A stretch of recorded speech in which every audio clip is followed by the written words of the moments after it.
Hey everyone, welcome to the Two Goblets. Today we're talking about the Targaryens. This is the start of our Targaryen series. I'm Archmaester Jack, and this is Archmaester Peter. What's up, guys? How we doing? We're just coming to you now from the chairs of our desks, excited to bring you this brand new podcast series.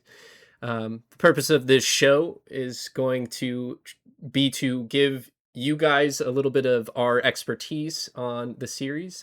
Many long years, me and Jack have known each other about 15 years now. Many long years have been spent talking about this series, so we've got plenty of ideas, plenty of theories, and plenty of knowledge to share. Also, it's pretty fun to talk about this stuff, isn't it, Jack? It's absolutely fun. Yeah, I mean, we've been talking about this stuff for so long. I mean, hundreds of hours of conversations about this world. It's going to be awesome to dive into. Absolutely. But before we talk about the world, we have to talk about the man who created it. That being, of course, GeorgeRRMartin. And we would like to say right up here, up top, that all of this is property of him. And we are just expanding upon his work, bringing it to a wider audience, hopefully. He's worked on several other projects in his time. You know, he's quite a prolific writer. He's 77 years old now. Been writing pretty much his whole life. But the thing that has really launched him into stardom and into fame has been A Song of Ice and Fire, which is the main Game of Thrones series, as well as the various spin-offs. Something we wanted to also mention about George, of course, is that there is a bit of controversy surrounding him, given that it has been such a long time we've waited for the final two volumes of A Song of Ice and Fire, which are titled The Winds of Winter and A Dream of Spring, respectively. It's been a very long wait, but in a way, for me, that has created a desire to dive deeper into the other content that he has created in this series, the short stories, as well as the main piece of content that we'll be covering in this particular podcast, which is, of course, Fire and Blood. And this is Archmaester Gildane's history of the Targaryen Kings, spanning back 300 years and more before the events of the main series. If you want to add anything there, Jack. Yeah, I think it's important to know that we're not going to approach Fire and Blood in the conventional way that a lot of analysts view the show. In the show, you're given a lot of plot, front and forward. Everything that you know that's going on is what's going on. There's no objectivity to it. There's no ambiguity. Whereas in a lot of George R. R. Martin's texts, what he enjoys to do is instead put the prerogative on the reader to determine what is truth and what is, false. He likes to kind of have these red herrings planted in as well. So we're not going to talk about the shows very much. I know obviously they're very culturally relevant, but instead we want to approach this course material as sort of a perspective of how to view it, instead of what is truly happening. It's important to know that when we're theorizing or when we're talking about what we think happened, these are very subjective moments, and it's up to you to figure out really what is correct. Yeah, and we're also, me and Jack are gonna disagree about things. We're gonna, really dive deep into some fan theories and other things like that, and we will make it obvious that we're talking about things that are not canon or are not, particularly well covered in the book. We'll make sure to clue you in to that. The shows, yeah, as Jack said, we may mention them a little bit here and there, but really our main focus here is to dive into the book series. And speaking of the book series, I feel like we should talk a little bit about our particular source material on this series that we're going to be working on, which is Fire and Blood. Of course, this is written from the perspective of a man named Archmaester Gildane, who is a maester. Now, Jack, what is a maester? Maesters are very interesting figures in Westerosi society. They're often come from second-born children or other lower born nobles who take it as a way to, be able to have free food and board, and eventually get placed inside a castle to be an advisor to some higher lord, to advise them on matters of politics, and as well as write and receive their mail. Maesters have a very important role in Westerosi society as the learned men. Yeah. They have the most they have the most knowledge about history. They have the most knowledge about the various houses and their political standings in the realm. And so they're very valuable. And that makes them more mysterious as well. Maesters have their own political uh, agenda. They have their own dealings. And what we learn from Fire and Blood, particularly, is that they definitely have a very nuanced and abstract opinion on historical events, uh, in a way that we wouldn't see from any of the perspectives that we would get in, say, A Song of Ice and Fire. Yeah. No, absolutely. And just to expand upon that a little bit, we're also in this particular work getting a version of history that is being told 300 years after the fact. Um, this is a guy who is writing about things that happened, many generations before he was born. So we should also take that into account when we're reading it, the same way that we take into account the different perspectives and how true are different things. This happened a long time ago for this guy. Um, so yeah, and I did want to point out on our little slideshow that we are showing on the video. This is Archmaester Gildane. Very very shrewd looking man. Very Yeah, very wizened chap, isn't he? yeah, yeah. He's So kind of got the monk. He's kind of got the monk, the study monk right, vibe, very yeah. down very well. He looks like those when you look at the kind of medieval English Anglo-Saxon monks. Like he's got kind of that vibe. The maesters have that kind of vibe, if I was to compare it to something in history. uh Yes, Advisors and learned men, as he said. um but yeah, that's going to be our main source is Mr. Gildane, Maester Gildane. There are other sources as well. We'll be looking at A World of Ice and Fire, which is a kind of a simpler take on the Targaryen history, a more straightforward look at it. There are also a couple of short stories that we'll get into as we progress throughout the series. That he has written in various collections. George has written in various collections. And of course, we'll talk a little bit about A Song of Ice and Fire, given that it is the main series and kind of the magnum opus. And I wanted to take a moment here to talk about the significance of the Targaryen kings and why they're important. We could play a fun little game here real quick, Jack, if we wanted to. I know both of us will be quite quick at this, but these are some famous Targaryen kings in this little portrait here. Up front, obviously, is going to be the main person we're going to be talking about today, and that's Aegon the Conqueror, perhaps the most famous of the Targaryen. I would say the most famous of the Targaryen kings. Um, absolutely. yeah. Do we wanna take some guesses on who these other kings are here? Absolutely. I tell you what, I'll take the ones on the left, you take the ones on the right, okay? Okay. All right. Okay, so first we got his son Maegor right there on Yeah, the that's on his left or right side, I guess. yeah. That would be Maegor the Cruel. Yeah. Yeah. And then oh, should I do one? Yeah, now you do one. Okay. To Who's me, that? this looks like either Daeron the Young King. Mhm. Is it Continue. is it Daeron? No. Yeah, it's Dayrod. It's Oh, it is. Dayrod. It is Daeron Absolutely the it's Young King. Dayrod. Okay, yeah, Yeah. that's Daeron the First, the Young King. Yeah, and then we got Viserys also on my Yeah. side. That's the Here's plump looking Viserys. guy Yeah, in the pink robes. Viserys the First. You will know him actually if you watch the shows.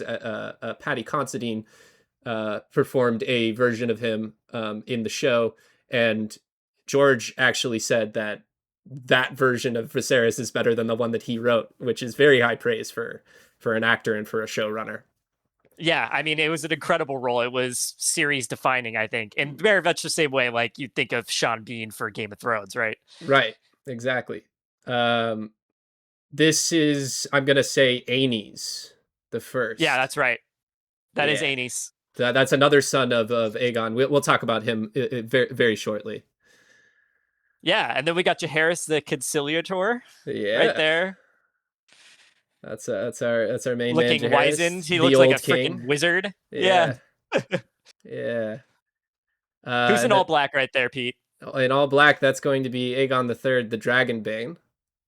Absolutely. I'm not going to say who his parents are because I think that's a spoiler for a show that is coming out right now. So, Yeah, uh, and we got Aegon the second there. yeah, who is I cannot remember the name of the actor right now, but portrayed in House of the Dragon currently, King Tom Glenn Aegon the Carney. Second. Tom Glenn Carney, is that what it is? Yeah, yeah. Yeah. And then over Does a here, spectacular job. yo, excellent. Makes him likable, which I did not think was possible from the source material.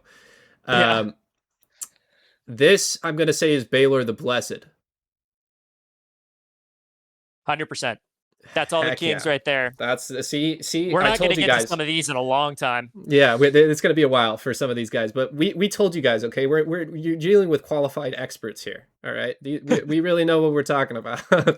But these guys are very significant to the story. They foreshadow a lot of the characters that come in the main series. There are kings and brothers of kings and daughters of kings that foreshadow a lot of what happens in the main series to individuals.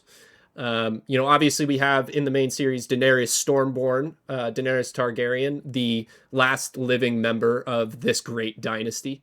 So they are important figures, and that's why we're talking about them today.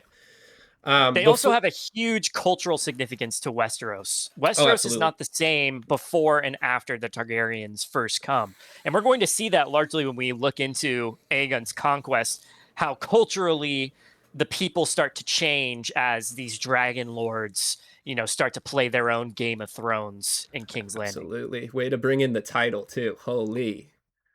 Um, and also, but right before we get into the main section, I wanted to bring up that we will be using a map. This is a interactive map. It's fucking awesome. Pardon my French. Um, it's really really a useful tool for imagining what is happening in the storylines and really uh, painting a picture of the way that the story is going. I wanted to mention up front that this map is obviously Westeros IP, a Song of Ice and Fire IP, property of George R.R. Martin, and then the guy who created this, who put all the work into this. There were several artists, but the kind of the director, if you will, was a guy called the Mountain Goat.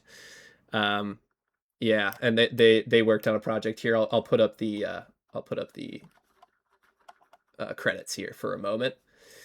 But yeah, this map's going to be super useful to describing what kind of stuff is going on. So we wanted to bring that up real quick. But yeah, Absolutely. we are going to take a short break, and then we are going to be right back with you for the Targaryens. Welcome back, guys. So now we're going to get into our Targaryens. So before we even talk about Aegon and his sisters, who are pictured here so brilliantly done by artist Doug Wheatley.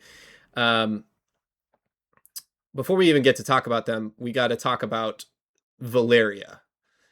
Now, Valeria is an important piece of the history of the world of Ice and Fire.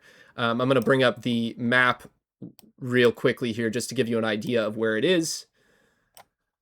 So here we have our map. This is Westeros, so this is where the main part of the story takes place. Over here is Essos. You have your free cities and things. This is where Valyria used to be.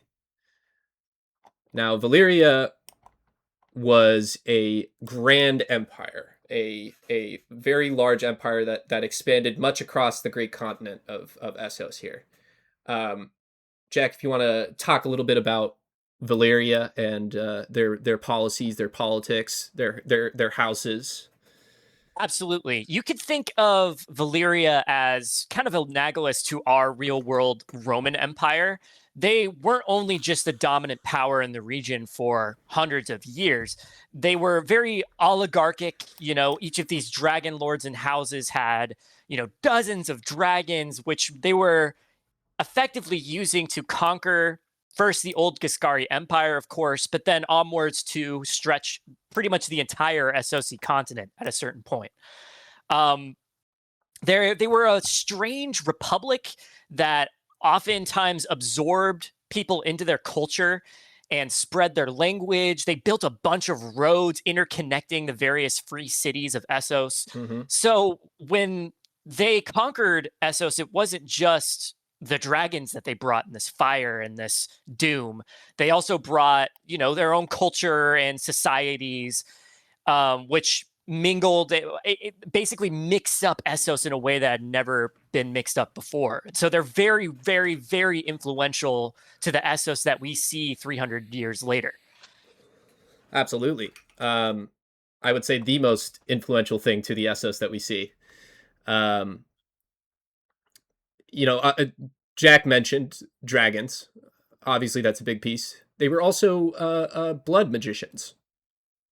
It was theorized by the Maesters. Again, we have to take certain biases into account. The Maesters are not fans of the Valyrians, but it is said that they practice blood magic, and that is a huge part of the reason that they were capable of riding dragons, of taming dragons, of using dragons in battle, was this use of blood magic. They were a very gnarly people.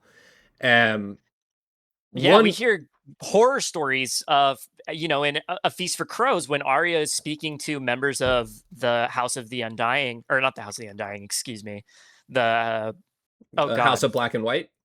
House of Black and White. Thank you. When she's speaking to the Faceless Men, they have whispers too of slaves being used for sacrifices and horrific rituals. Yeah. Kind of pre-texting this doom that hits them, a few years later. Yeah. Which is kind of where our Targaryens come into play. Yeah, and I did want to mention, before we get into the Doom, which is a big piece of what makes Valyria pretty cool, in my opinion, to read about and to learn about. But there were great houses amongst the Valyrians, and these were, as Jack mentioned, there was kind of a strange republic nature to it. So these were kind of like senators, right? They would come together and they would convene, and they had these grand councils. And one of these great houses was a house that we know very well called Targaryens. They were dragon lords, and they were very powerful and considered a threat by other great houses in Valyria. They were looked at.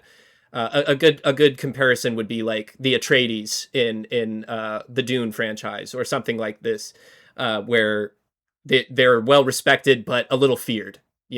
It's important to note that they are definitely up and comers at this point. They're a minor house, right up to the end of the Doom. They, relative to the power of some of the Dragon Lords who held the vast amounts of land in Essos itself. Very true. Dragonstone was their only holding, so we could think of them as kind of a minor lord in Valyrian society. I've got to correct you slightly here, my friend. Oh. They did have holdings in the land of Long Summer, and that's this territory here I'm showing on the map. These holdings they gave up as a result of what we're going to talk about right now. So you're kind of right, but at a certain point. So prior to the Doom, about 13 years before the Doom, there's this Targaryen lord named Aenar, and he has a daughter named Daenys, and Daenys has a dream, a very significant dream, a dream of exploding rock and fire and the death of the dragons. And Aenar, her father, takes her seriously, hears this dream of hers and decides to act upon it. And again, this is roughly 13 years before the Doom. flees, sells all of his holdings in Valyria, in the lands of the Long Summer, and flees to a very distant rock. So here's Valyria here on the map, guys.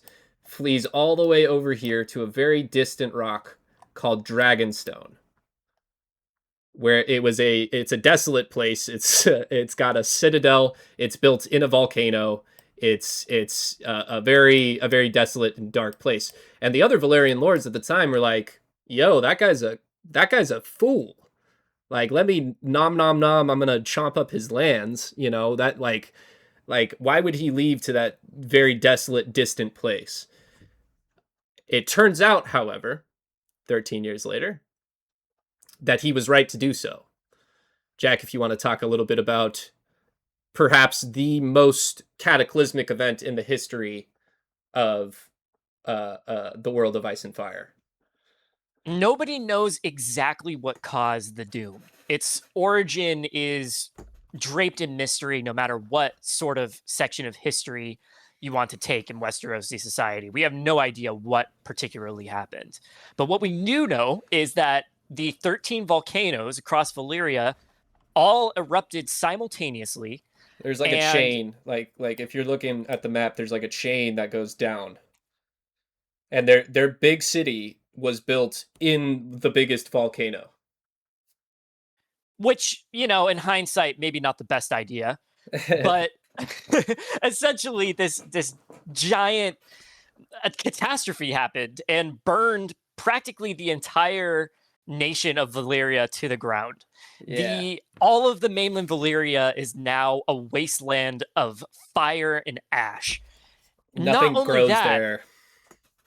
there are strange magical echoes also occurring in Valyria. We have tales of strange creatures burrowing in the earth. Any sort of expedition in there is just never comes out. It becomes this haunted ruin, a testament to, I guess, the foolishness of an accumulation of power, if you want to look at it that way. It's a demonstration of what happens when you allow your pride to take over. They thought they were in control. They thought they could stop the power of the earth and build a city in the center of a volcano, and their hubris caught up with them, man. Absolutely. And it leads into a very, very dark period for Essos. Very much in the same way when the Western Roman Empire fell apart, there was a period that we just don't know too much about because everybody was dying from plague or war or raids or civil strife. Essos falls apart when Valyria falls apart, and you see an ultimate grab for power in this vacuum that this empire has left in its wake. One of them, a dragon lord named Orion the Dragon Lord, I love this story, starts gathering up an army in Cahor and declares himself the new king, this new empire, this new inheritor of Valyria. He had a dragon and stuff too. Like, he was a gnarly guy. Absolutely. Every single claim to Valyrian legitimacy was his, and he chose to march his army into Valyria and disappears.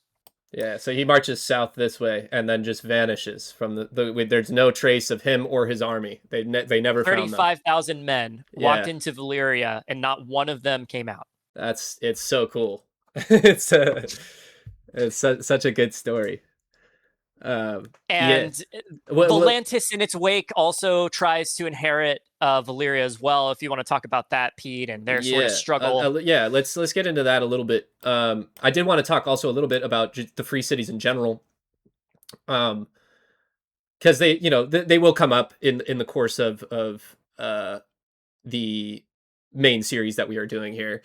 So I just wanted to mention them and kind of point them out a little bit on the map. The big one, and the one that we will be focusing on in this section, is Volantis. You can see it's very close to Valyria, and therefore they claim to be the most closely related to the Valyrians. You have over here the Triarchy, which is not the Triarchy yet. These are three independent cities, city-states, if you will. You have down here an island city-state called Lys. This place was a pleasure garden for the Valerians. They would come here and have grand feasts and drink and whore and do all sorts of nasty things here. You have Tyrosh, which it was basically a bastion to fight off pirates for the Valerians before it became a free city. You have Mir over here, which was a colony of Valyria. And these three have, I would say, kind of a pretty big impact on the Targaryens in the early years of the Targaryen reigns. It becomes less so later on, but in the early years, there's some pretty big impacts coming from them. Absolutely. Up the coast in the Narrow Sea, we have Pentos. This is actually the place where our story begins for Daenerys Stormborn in A Game of Thrones, the first book of A Song of Ice and Fire. A very important free city with many important figures in it. One I would claim has more importance than all the rest, however, and I'm going to let you talk about this a little bit, Jack, because you're a Braavos-y expert compared to me. We have the free city of Braavos up here, right at the northern western coast of Essos. Braavos is a republic, and they sort of paint the framework for how all the other free cities begin to operate after the Valyrian Empire falls apart. The ironic thing about Braavos is that it's created by escaped slaves from Valyria. It's an important part of their history that they are sort of refugees, immigrants, you could say, and they're very welcoming and open to people moving there. It becomes a very cosmopolitan city-state Anyone compared can to be some of the other Braavosi. ones. Exactly. Yeah. And they also form the Iron Bank, which is the main bank of the series. They lend money to pretty much any sort of businessmen across Westeros and Essos. Yeah. Incredibly influential, and sort of the birth of mercantilism as a political ideology in A Game of Thrones comes from Braavos. Absolutely. They also have a really big statue called the Titan of Braavos. That's pretty cool. It's like a titan. It's like this giant figure that stands on the entryway to their city from the sea. Really cool. Rumors say that it can activate and become sort of a last line of defense for Braavos, this giant titan Yeah. that moves around and swings a It'll giant sword. They say it'll wade into the sea and crush their enemies. Uh Awesome. really cool stuff. Um Less important over here in the more eastern side. We don't get a ton of info about them in the main series nor any of the other series, but they're still important to note. We have the island free city of Lorath here. Also, I believe escaped slaves. Um, and then some Valyrian colonies, Norvos, Kohor. And that about does it for Essos. We'll come back here. There's plenty to talk about in Essos, and there's plenty of figures from the main storyline that end up there that we'll talk about them more. So we did want to dive into that a little bit here. We also want to talk a little bit about a very dark period. Jack mentioned it a little bit already, but the Century of Blood is the name that is given to it by the Archmaesters of Old Town. Oh, let me show you where Old Town is for a second, too, while we're on it. Here's Old Town. Fun stuff. But they call it the Century of Blood, and it was a very, very violent time for Essos. They were all warring against each other. Predominantly, Volantis was trying to conquer its sister cities.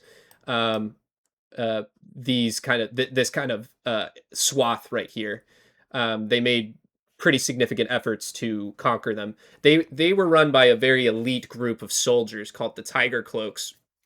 These guys were slave soldiers that were trained up from a very young age, but similar to the Unsullied, a little bit less barbaric.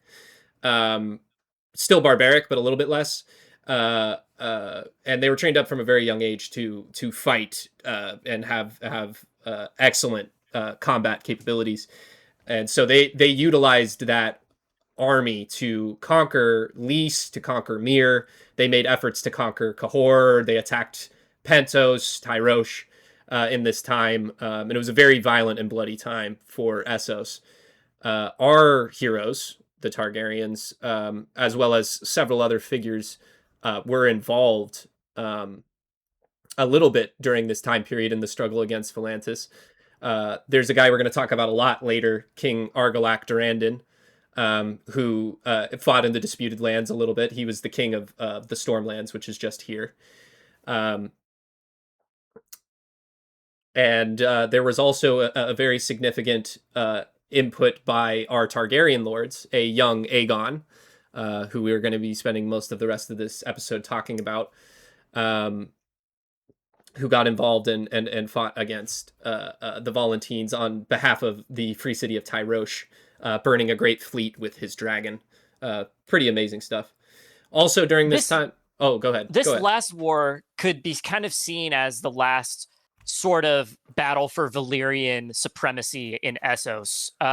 And on one side, you have, Aegon, but on the other, you have the Volantine Tigers, this kind of political party in their oligarchy in Volantis. They were also Valyrian dragon lords at one point who had lost their dragons, but still want to continue on the spirit of the Valyrian Empire. And they were in power during these sort of conflicts. And we'll see that as the war becomes increasingly more unpopular, their influence begin to fade, and sort of the last remnants of Valyrian thought politically sort of dissipate and substitute for this new cultural way of mercantilism that Braavos and Pentos put along those more northern free cities. as well as Lys. I would like to mention they're quite mercantile in the later part.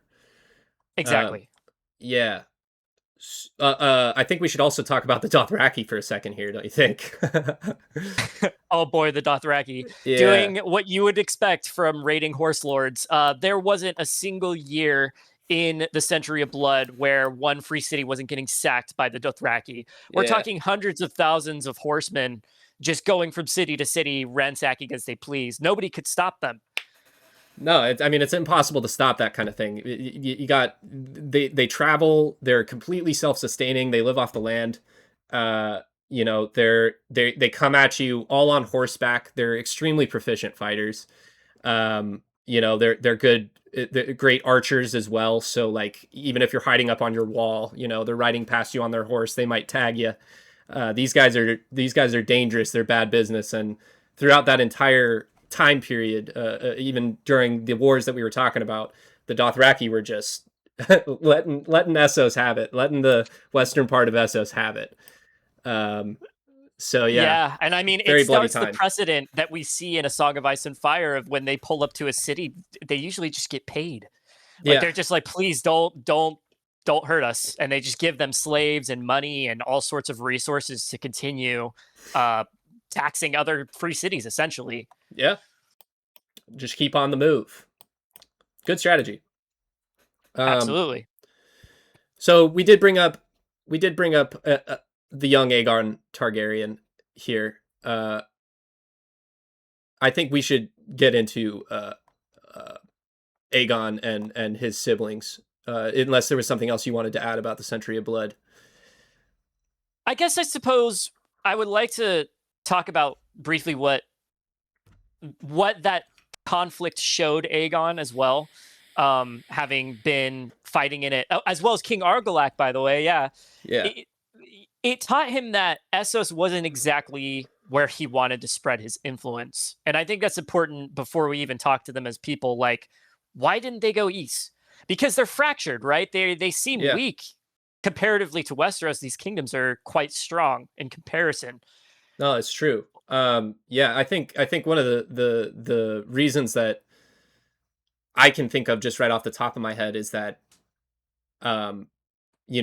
there's some pretty significant problems in Essos that are not so apparent in Westeros.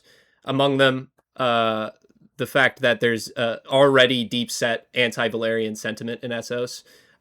These are people who were subjugated by the Valyrians in very recent history, and then even more recent history, the Volantines who are claiming to be Valyrian descendants are harassing them. So there's pretty deep set anti-Valyrian sentiment. You also mentioned before we were doing the pod that they also have access to pretty serious anti-dragon weaponry. That seems like that would be pretty problematic.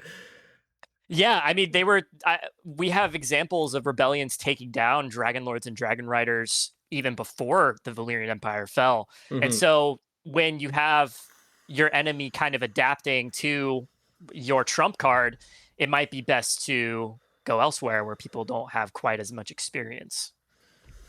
Well, and all of that is not even to mention the fact that we have these Dothraki running around.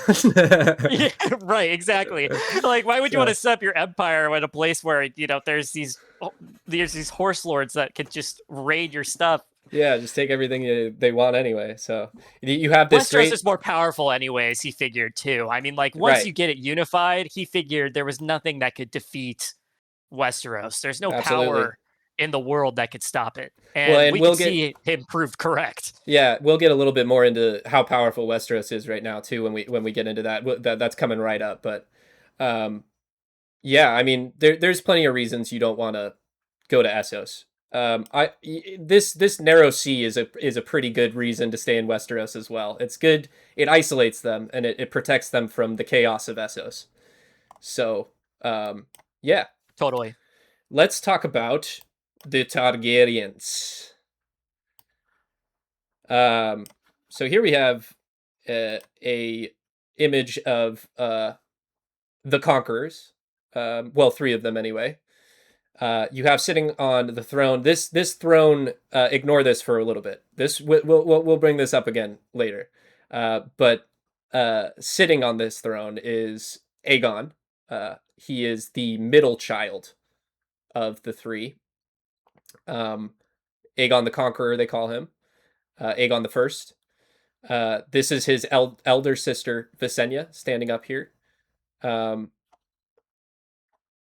Visenya is an interesting figure, often portrayed as like stern, intelligent, formidable, calculating.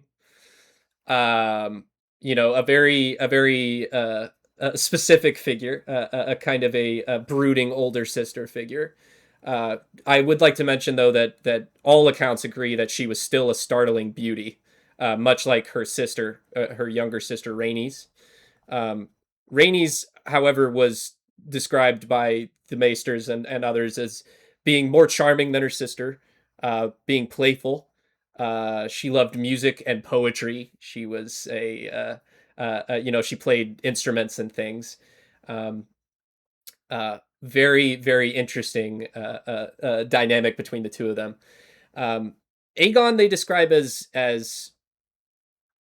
all of the kind of standard heroic attributes that you might give someone in history that is this significant. Tall, broad-shouldered, charismatic, brilliant, very decisive, excellent leadership abilities, but also on top of that, introverted, a little bit mysterious, didn't always share the things that were on his brain, which gave him power. Very soft spoken. There's a example from history that I really like here. Um, they say that people who were soft spoken in power were more compelling leaders because people had to lean in to listen to them, really pay attention to listen to them, and that gives you power in a conversation. And he definitely utilized that. He was very capable as a leader. Um, Absolutely. He was a very silent figure. He only really talked when he had something important to say. But it's interesting that we have a lot more characterization of his sisters than we do Aegon. It doesn't seem like the Maesters got a good read on who he really was behind the crown. and I think that was purposeful. I think he did that to again, this is speculation, but I think he did that to remain a kind of a what would be the word, a ambiguous figure, a something like this. Yeah, Uh, ambiguous. That's the perfect word for it. yeah, like he wanted to create an image of you can't touch me type of business. And he is also a prophet as well. He has prophetic dreams. Oh, we should talk about that for a second because we didn't really cover that when we talked about Danes. Yes. There is a belief amongst the Targaryens that some in their line have prophetic dreams. They call these dragon dreams. And they get glimpses of the future. And that is what happened with Daenerys when she first saw the Doom, was this dream of fire and death, right? And she warned her father about it, and then they fled and they survived, and most of the other dragon lords did not, because they were still in Valyria. So these dreams are powerful, and it is said that Aegon was possibly a dreamer. Um, Again, he's a mysterious figure, as Jack said, so we don't really know, but it's possible that he was. The show House of the Dragon claims that he was a dreamer, that he had a prophetic dream, the Song of Ice and Fire, if you will, and that's the reason that he went on this very serious conquest that's coming up. Anything else you want to But mention? You want to those, talk about the sisters at all? yeah, I wanted to mention briefly that there is some tension between Visenya and Aegon. Traditionally in Valyrian custom, they don't. They typically, if I'm not mistaken, Archmaester Peter, I believe that in Valyrian custom there is not male primogenitor, right? I believe that There is not male primogeniture in Valyrian culture. The eldest child inherits, regardless of sex.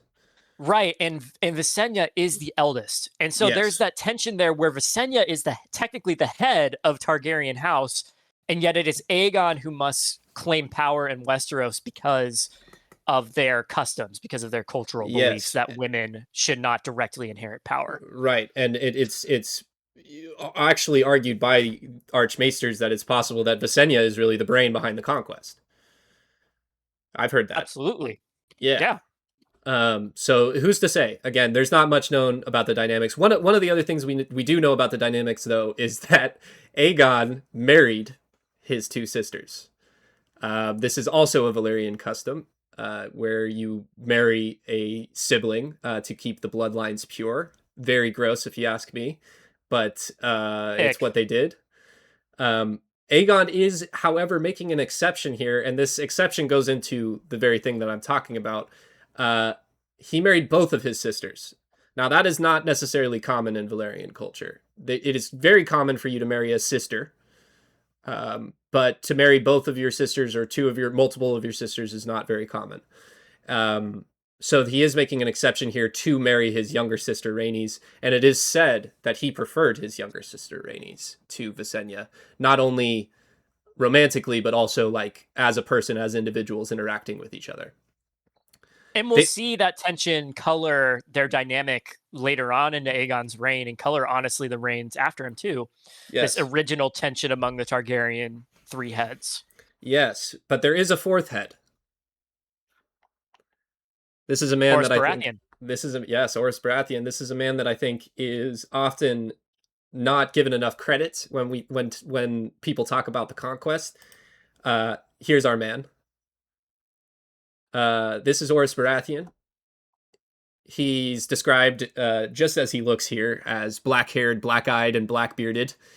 He was said to be strong, very effective in a fight, and he was a brilliant military tactician as well. Although that becomes more apparent as we're going to talk about the conquest in just a little bit here. But he's a very formidable figure. There is some uncertainties about his heritage. The Archmaesters in the books claim that Orys is in fact a bastard brother, meaning a illegitimate brother, son of Aegon's father by a woman that was not his wife, and therefore that Aegon and Orys were half brothers. This was never proven, but the Maesters seem pretty convinced about that. What do you think, Jack? What Archmaesters Jack's opinion of Well, Horas Baratheon? I think, yeah, I mean, this is Aegon's best friend, right? It goes beyond just, he's effective and he's a capable leader and commander. He's his closest counsel, even, beyond his sisters. Yeah. It's Horas Baratheon who's chosen to be Hand of the King, and it is also Horas Baratheon who inherits the Stormlands eventually, leading to the Baratheons that we know in A Song of Ice and Fire. And so this elevation makes more sense if he is related to Aegon in some way than if he was just some lord who came under his service, or bastard that came under his service. And the Baratheon name before this point is completely unknown. So like we know it because obviously our king when we start A Song of Ice and Fire is a Baratheon, Robert Baratheon, and then we know his younger two brothers are, Stannis and Renly. We know Baratheon figures, but at this point, very unknown house, like not a figure in history and not recorded by the Maesters at least. So who's to say? But I do believe I'm with you, Archmaester Jack, that he is likely an actual sibling of the Conquerors. And I think he's a conqueror himself. I would call him Oris the Conqueror. Hell yeah. Yeah. What else should we talk about before the conquest here? We got to talk about. Oh, well, we talked about the prophecy. I think we should talk about Aegon's inspiration traveling in Westeros before he decides to conquer it, right? Yeah, get into that. So he goes to Old Town, which is one of the oldest cities in history, as a matter of fact, in written history. It goes back almost 10,000 years. Let me bring up the map on that one there again. Here's and it's it's one of the most populated cities in the world at this time. It's a center of learning, center of faith in terms of the faith of the Seven. It does a lot of trade with Essos because of its kind of principal location there. Yeah, it's got a nice coast position. Yes. And so he's inspired by the sort of cosmopolitan nature of Old Town and as well as Westerosi culture. He also travels to the Arbor, right, in the Reach, which is a notably beautiful place known for its wine. Yeah. It's a very nice little island community. And there, I think Old Town, when you talk about inspiration, I think he got a lot of inspiration from Old Town. I think he was just messing around in the Arbor. I think he was just a young prince, deep in his cups with his sister wife, Yeah, hanging out. It. Oh, we should mention he was traveling with Visenya. Like Rhaenys was not really a part of these early travels. It was really him traveling with his elder sister Visenya on Dragonback. So they were traveling around, flying around in Westeros, having a good time as young lords.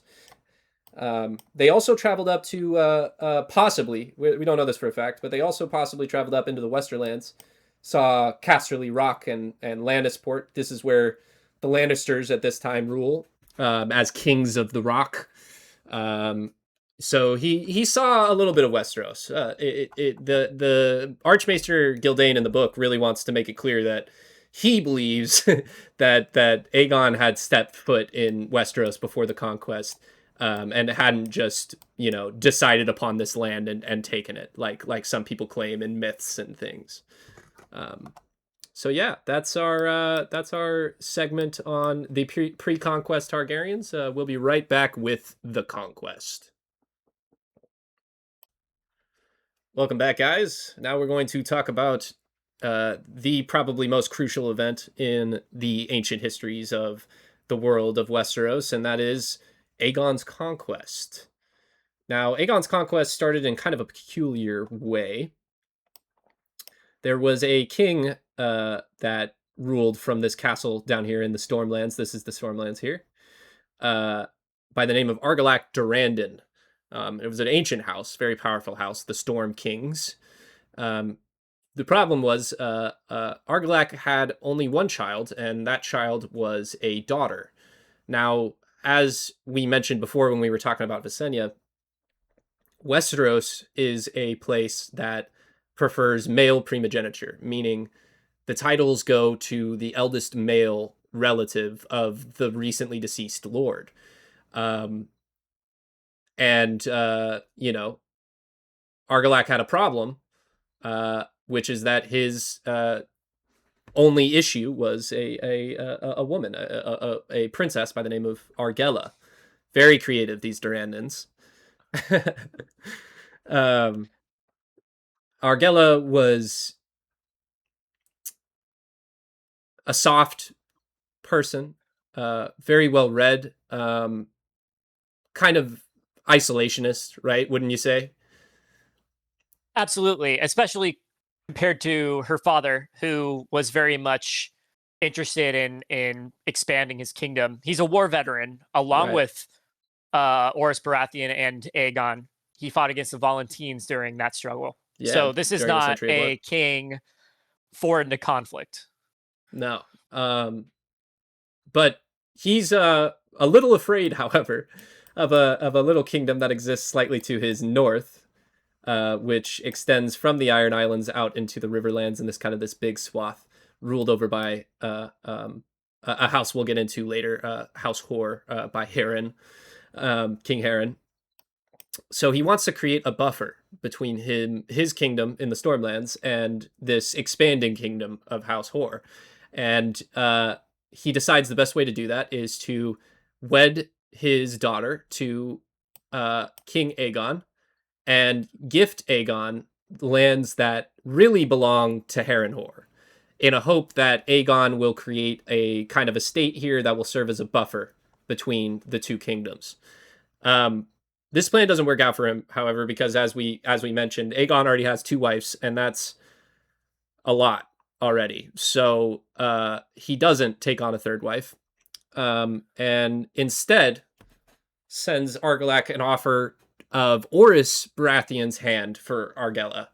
Um, Argilac doesn't like that very much, does he? Does he, Jack? Well, Orys is lowborn, so it's kind of offensive to, offer up a lowborn to marry a princess. At least that's how he saw it. And as we know, the Durandons are quite temperous. Yes, they are. So Argilac cuts off the hands of Aegon's messenger and sends them back to him with the message, "These are the only hands you'll receive." Now, Aegon, as we talked about, is a seemingly calm figure on the exterior. He did not like that, though. And I think it served him the purpose of giving him a reason to now enact a plan that he had long been forming, which is this conquest. So very shortly after he receives this message back from Argilac, these hands back from Argilac, he sends out ravens from his tower in Dragonstone, which is how they send messages in this universe, is with ravens. Sends out these messages to each of the main kingdoms that exist in Westeros at this time. And I think that gives us the perfect segue to talk about said kingdoms. The first one I want to talk about here, and I think Jack, maybe you could add a little bit to this one as well, is the Riverlands and the Iron Islands and House Hor. House Hor didn't come by their lands in the Riverlands through marriage or through diplomacy. The King Hor, a long time ago, actually led a contingency of Ironborn from their islands to conquer this realm from the Mudds, who are these old House Mud. lords of the First Men, who had been dwelling in Westeros long before the Andals came over and migrated to Westeros. So they were very established. And King Hor overthrew them and took all of the Riverlands for themselves, all the way up to the neck. This happened at Old Stones, which is right here, a very important place in Targaryen history, as we'll see later. Yes, absolutely. So he conquers the Mudds, and he builds this massive castle on the Lake of the God's Eye, Harrenhal. Yeah. It's the largest castle in the entire realms. It's got hundreds of halls. It could house an army of 100,000 men. It's considered prime real estate in Westeros. And his lands are probably the wealthiest and the most bountiful of all of the kings of Westeros. Well,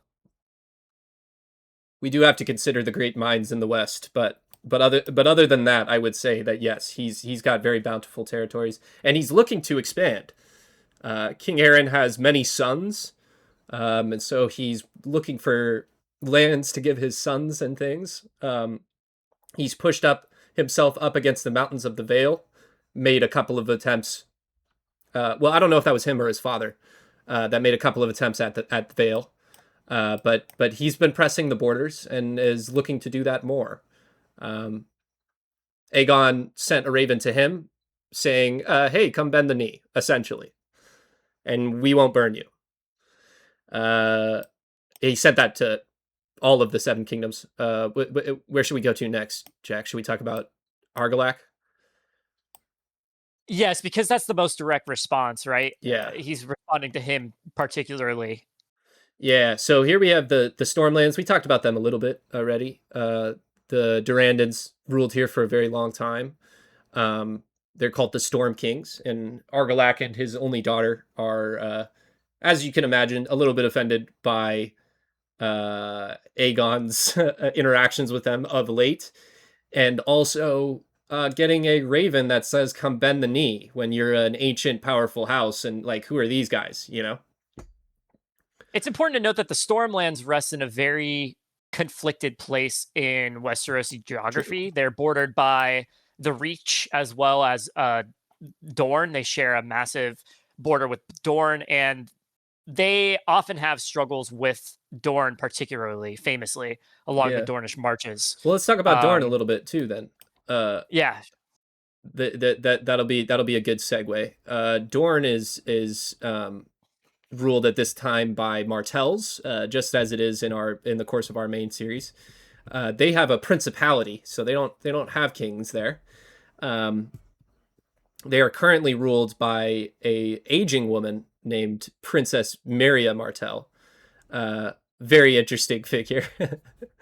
uh, she's old, and she's got many children and grandchildren and things, and Dorne is considered kind of an alien place compared to the rest of Westeros. They've got customs that the rest of Westeros does not, adhere to, and vice versa. And they're, in my opinion, and you could correct me here, absolutely here, Archmaester Jack. They're more closely related to like the SOC cultures here than to the yeah, Westerosi cultures they share a land border with. absolutely. Well, the Martells actually descend from Queen Nymeria Yes. Martell, who You, was the you can queen talk about who, that a little bit. yeah, she sailed, basically had an exodus with her people, the people of the Rhoynar and Essos, away from the Valyrians and landed in Dorne, and married into the Martells, and essentially became rulers of Dorne. And so Dorne is a lot more. It's a lot more territory compared to a lot of the other kingdoms, and it is a lot more unified than a lot of the other kingdoms in Westeros because they're just a different culture. They have different origins, Yeah, absolutely. And they're really good fighters too, as we're going to come to see. Um, especially when they're fighting in their own territory. Yes. Absolutely, which is mostly what they do. They like to invade the Stormlands every once in a while, but mostly they fight like in the Prince's Pass here or on the coastlines, and they're pretty effective there. Oh, I should mention, this is some really cool trivia a lot of people don't know. This little place, Gaston Grey, do you know what that is? No.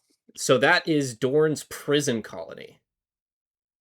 So lords and commoners alike that commit crimes in Dorne get sent to this island prison. It's metal. Yeah, really cool. And then over here we have the Reach. We talked about Old Town a little bit. That's one of the more ancient houses, the High Towers that inhabit that place, as well as the Citadel where the Maesters preside. Oh, also should mention about Old Town, the center of the faith of the Seven, which is the predominant faith in Westeros at this time, is there. What is that place called? The Seven Stars or something? Yes, the Starry Sept. The Starry Sept. That's what it is. Yeah, so that's also, so it's like a knowledge center and it's a religious center, and it, in a way, a cultural center as well of Westeros. Very important town, Old Town. But the rulers of the Reach are actually in this castle in this kind of center place by the River Mander. The Reach is largely on the River Mander or offshoots of it. Um, this castle, Highgarden, is ruled by the House Gardner. It's ruled by a guy named King Mern, and he's actually, if you can believe it, the ninth King Mern. I don't know why you would Very name. original kings. I don't know why you would name someone Mern 9 times. Like, that seems like one time is enough on the Merns. I agree. Like, literally, MERN is the guy's name. Um, Not a fun name, but that yeah, they rule there. The Gardener Kings, very powerful figures. They have access to a large army because they rule over quite a large and bountiful part of Westeros here in the Reach. Um, Moving slightly up, we have the Westerlands. This is a mountainous region here, ruled by the Lannisters of Lannisport and also Casterly Rock. You want to talk about the Lannisters a little bit, Jack? The Lannisters are also kind of up and comers compared to the other houses. They deposed a house in order to gain the power that they did. Yeah, There's this like very mythical figure, Lan Lannister, the original Lannister. They're very wealthy. They have lots of gold, and they're a very formidable kingdom. yeah, powerful knights here too. There's a lot of big keeps that are quite rich, silver rich and iron rich in the mountains here. That can produce quite a lot of armored men and things like that. Very powerful kingdom. Yeah, the island kingdoms of Iron Islands we talked about already, but I wanted to mention them specifically by themselves. There's a lot of stuff going on here. A lot of different lords. They're a very interesting people too. The Iron Islanders. They're a raider people. So they like to get on boat. Like picture Vikings, right? They like to get on boats and go to the coastlines around them and like take stuff and then run away. They're very interesting figures, and the whores rule over them right now. We should mention that's Hoare. They're not like actually whores, but they rule over them right now. And as a part of this greater kingdom with the Riverlands here. And then over here we have the Vale. This is also a very mountainous, rocky region with deep valleys and wide rivers and things. Very, very difficult to conquer conventionally. Like imagine trying to march an army up and through here. The only entry Not going to happen. The only entry from the west is the Bloody Gate, which excuse me guys, I'm kind of losing my voice. I have a little cold here. But I'm staying strong for the pod. Yeah, the Bloody Gate, which is just, I mean, like you're not going to get past that at all. It doesn't matter how many men you have. It's a very thin path up to a very tall gate, like in a mountain. Like you're not going to get past that. And then the Eyrie itself is this citadel fortress, like at the top of a mountain. It's ridiculous. You're never going to conquer that conventionally. Like it's a kingdom very well isolated. Also, they have one of the biggest cities in Westeros on the coast here, Goldtown. Which has an important part to play as we talk about the rest of this conquest as well.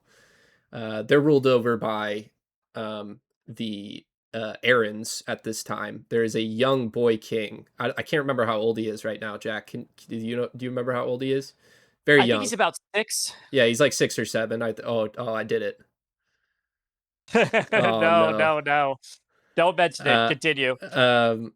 But yeah, so very young, and he has a regent, and that's his mother, Queen Shara Arryn. And they rule together from their mountaintop citadel. Jack, that brings me to a place that I think you should really be the one to talk about here. The last kingdom, the kingdom of the first king in the north. The king of the north. The king in the north, Torrhen Stark. He's a very reputable figure. He has a lot of people mention him a lot in A Song of Ice and Fire. You'll hear that name tossed around as the king who knelt. But he rules over this massive swath of land north of the look neck. How big this. I mean, it's almost as big as the rest of Westeros. Yeah, combined, and they have customs of the first men, so they worship basically at these woods, these special woods, weirwood trees. They're old gods of nature. Yeah. They're really rad, and they often are very isolationist compared to the rest of Westeros. They don't really care what happens south of the neck. This is one of the only really notable times that we see that differ later on in the war. Yeah. Very awesome. The North. I love the North. Yeah, and their capital is here at Winterfell, a very prominent place in the main series, and will be a prominent place as well through, as we talk about things. And they also have this really big city, White Harbor, pretty cool. We like the North. We're fans of the North here on the Two Goblets podcast here. Absolutely. And we'd be bereft to mention the North and not mention the Wall, of course, Oh which marks its yes, we northern should. border, We should. inhabited by the Night's Watch, who are very much still around during Aegon's conquest, Yeah, they are an and ancient much order. stronger. Yes, they're very strong right now. Obviously, their purpose is to keep out whatever is to the north. Uh, we'll talk about those guys maybe sometime, but for now, we'll just say the purpose is to keep things coming south. Um, yeah, and they were there long before Aegon arrived. You know, this is an ancient order. It predates even some of the kingdoms we're going to talk about today. So Absolutely. I will say that the Lord Commander also was a recipient of these ravens, and yes, his response to the king, just very briefly, is, we really don't care who's ruling. Just send us a raven, whoever is the victor, nice. and we'll continue holding the wall.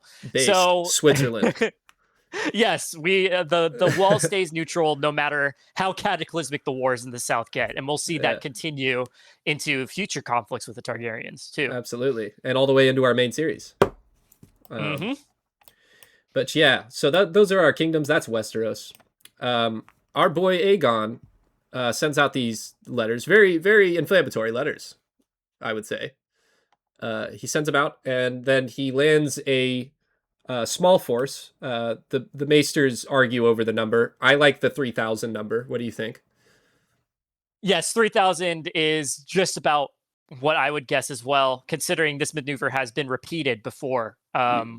What we're talking about here. Yeah.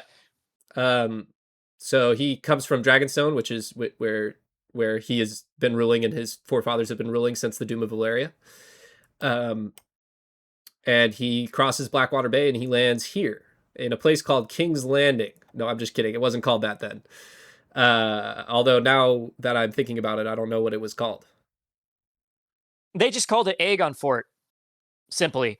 It was a earthen fort, pretty humble, made of wooden palisades. A little fishing village also was there. The point is that this was not a bustling cosmopolitan city like we know King's Landing And it also in the wasn't contemporary series. like a citadel that he could easily defend either. It's neither thing. It's somewhere in between those two things, and it's worse than both. Yeah.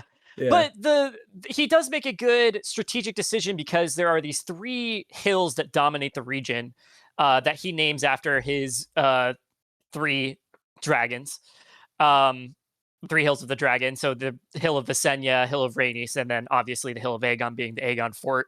Yes. And these hills make this terrain very defensible with a small amount of men, which he will have to do. And it also is on this really great river here, the Blackwater Rush. It's very easily defendable from either direction. So that's pretty cool. Very good strategic place. Also, a thing that he noted, I think, with this landing that we should mention, the nearby lords are quite strong but isolated, meaning they don't have great relationships with the King Harren, who is here at Harrenhal, the king of the Iron Islands and the Riverlands at this time. So he knows that he maybe can gain some advantages in this place. This place will later be called the Crownlands, but right now it's kind of referred to as the Blackwater Bay territories, and even part of these territories are considered part of the Riverlands still. But yeah, Another important part of him porting there is, of course, he's surrounded by allies too.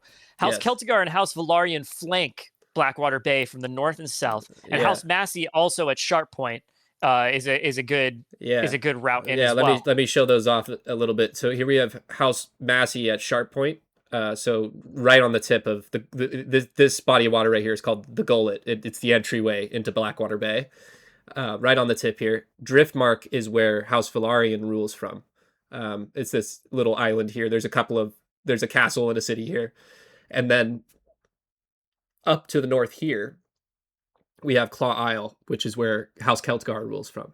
So they have a pretty good grasp on Blackwater Bay, which is essential to a lot of these places. Places like Duskendale, Rook's Rest, Rosby, Stokeworth, right? They need access to this body of water in order to get the trade they need to stay alive.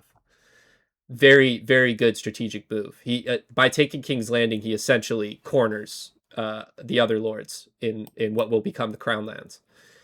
Now, 3,000 men, Pete, he's hilariously outnumbered. I mean, this venture looks like madness if it weren't for the House Targaryen trump card. Do you want to talk a little bit about the dragons? Let's talk about the dragons. So, there's our boy Oris Baratheon. But the dragons are the Targaryen trump card, as Jack said. It's a essentially napalm on wings. Very difficult to kill, huge fire-breathing lizards on your side. That's going to be quite the advantage. There are 3 dragons that are currently living, and that is down from... There were a great number more when Valyria fell, which was about 100 years before this point. So there are 3 living dragons, as far as we know, like globally. And these are them. The smallest of them is Vhagar, and this is ridden by the eldest sister, Visenya. Vhagar was a she-dragon, described as bronze with greenish-blue highlights, pale green eyes. Very, very important dragon in the course of Targaryen history, but right now, the smallest of the 3 that they have. Here we see Vhagar in battle during the Conquest. We'll talk about this battle in just a moment. And this is Visenya here riding her into battle. You can see the flare of her hair. Pretty cool image. I like that one. It's the best of the dragon images. I'm not going to lie. That's why I put it up front. It's important to note that Vhagar and Visenya are small, nimble fighters in terms of dragons. Yes. Vhagar is the youngest and the swiftest, and so they are often a very precise duo. You'll see Visenya and Vhagar winning a lot of engagements for Targaryen forces over the course of this war. I think we should mention too, we didn't talk about it when we were talking about them earlier, Visenya is a very, very capable dragon rider and a very capable fighter, swordsman. She wields the other Targaryen Valyrian steel weapon, Dark Sister, which is a short, nimble blade, perfect for her. And she's a very formidable figure. Easily can beat most of our main figures that we're going to talk about in single combat. I think I'll also take that opportunity to mention that Aegon is the wielder of a great sword named Blackfire, also Valyrian steel. Very important sword in the history of the Targaryens. Those are the kind of the 2 house weapons, as they will later call them. Here we have the middling dragon, the middle-sized dragon. Not to say that this is a small dragon. It was not. Definitely a large beast. This was written by Rhaenys, Queen Rhaenys. This artwork I don't love, but I could find very little images of Meraxes that I liked, and I thought that it got kind of the image correct, and I liked the image of Rhaenys here as well. Also a she-dragon. They were like a silver-scaled she-dragon, they describe her as, with green eyes. So again, not a good artist rendition, but I thought it got the image across pretty well. Meraxes is also notably the mother of all of the broods of dragons that we will see in Ice and Fire in the future. Yeah, there are a couple... Vhagar does not mate, as far as we know, over the course of her history.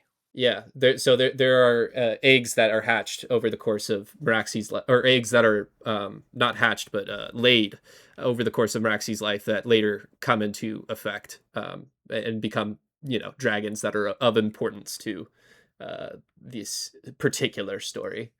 But speaking of this particular story, the biggest dragon, my personal favorite of all time, Balerion the Black Dread. This was a very, very big dragon. This is the last living dragon that was alive pre-Doom, meaning this dragon had like seen the greatness of the old empire of Valyria. It was a very big dragon, he dragon, they think, uh, and they describe it as black, like a very dangerous creature. Another thing that I like about Balerion is that its fire burns so hot that it was black with like red swirls in it. Um, a very very formidable figure, and here we see our King Aegon astride him.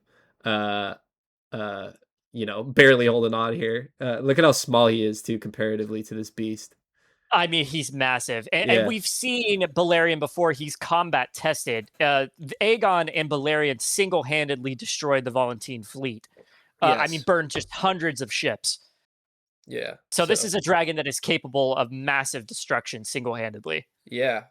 Very very scary dragon. I like this. This image is by Jordi Gonzalez. Really really good capture of uh, the like magnitude of this creature. And that's obviously going to be a pretty big advantage to them when they're facing off against these other houses that are riding against them with like what swords and shields and horses. Exactly. But the interesting thing is, Aegon's first plays have nothing to do with the dragons at first, at True. least not literally. The first thing that he does, and the very most important step, I think, in establishing himself in Westeros, is that he adopts many Westerosi customs. He creates heraldry for himself, which is a black three-headed dragon on a red field, or red dragon on a black field, excuse me. Yeah. The black fields here, Yeah. black Yeah. fires here. And the house words, which are fire and blood. So he forms these familiar symbols of power to Westeros to establish Yeah. legitimacy, and also calls himself the king of the Seven Kingdoms, of the First Men and the Andals, and of the Yes. Rhoynar. So he's adopting these grand titles to sort of uh, have the common people acknowledge that this is going to be a house and a figure of some repute. Yeah. He does a pretty good job of that, I think. I think he also picks his early targets pretty well in terms of military conquest. Um, as we mentioned earlier, these uh, castles and cities that exist along the coastline of Blackwater Bay here become kind of his first targets. He oddly though doesn't really use the dragon in these conflicts. He relies largely on military strategy, outmaneuvering them, fighting them, in dead fights as well. And he is able to bring to heel a couple of the major houses right along this line, the Rosby being one of them.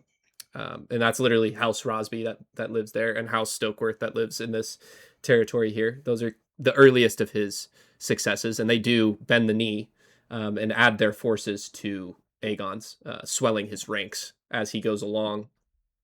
Aegon knows that he's outnumbered severely in manpower. It's his greatest weakness heading into this conflict. And he knows that he needs to be fast in order to gain some sort of bulwark and anchor in Westeros so he can't be pushed fully back into the sea. And Absolutely. so that's what inspires his strategy to go out with only 3,000 men and secure his northern flank by rapidly taking these castles. Yeah.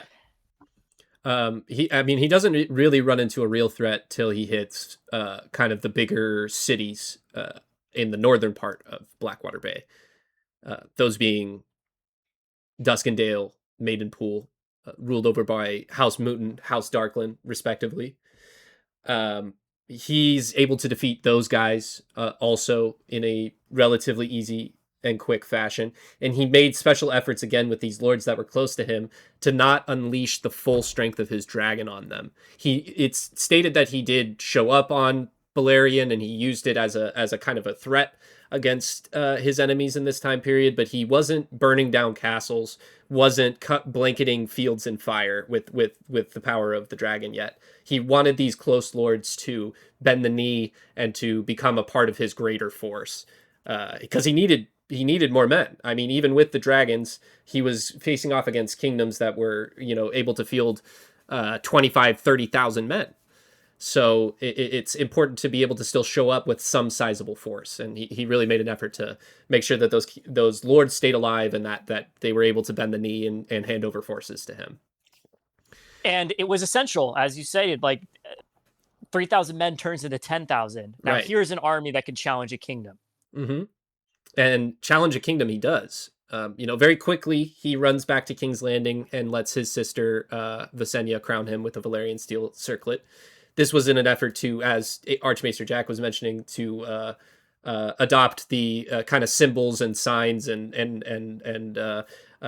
iconography of Westeros, a crowned king, right? Easier to bend your knee to a crowned king in Westeros.